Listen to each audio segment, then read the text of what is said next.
สบายดีเพื่อนๆวันนี้เราสิพามาออกกำลังกายเนาะกำลังกาย3ท่าเนาะท่าละ3ครั้ง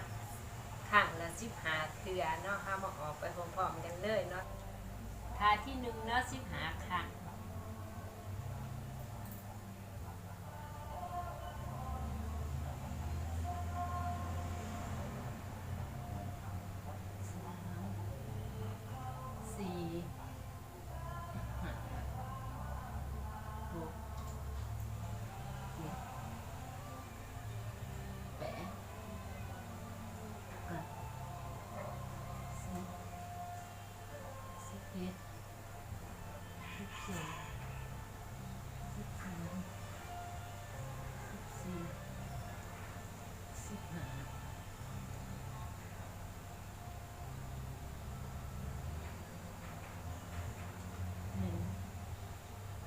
2 3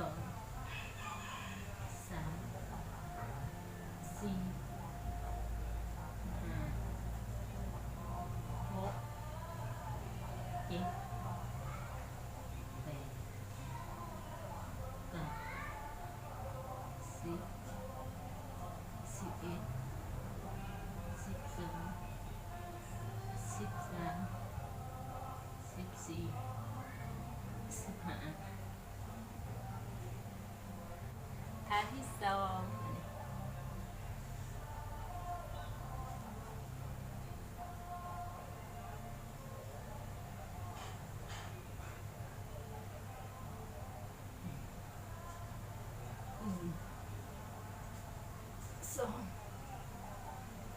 3 4 5 6 7 8 9 10 11 12 13 14 15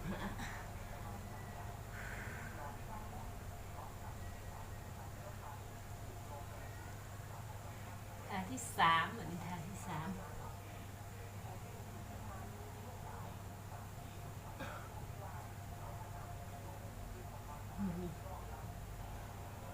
2 3 4 5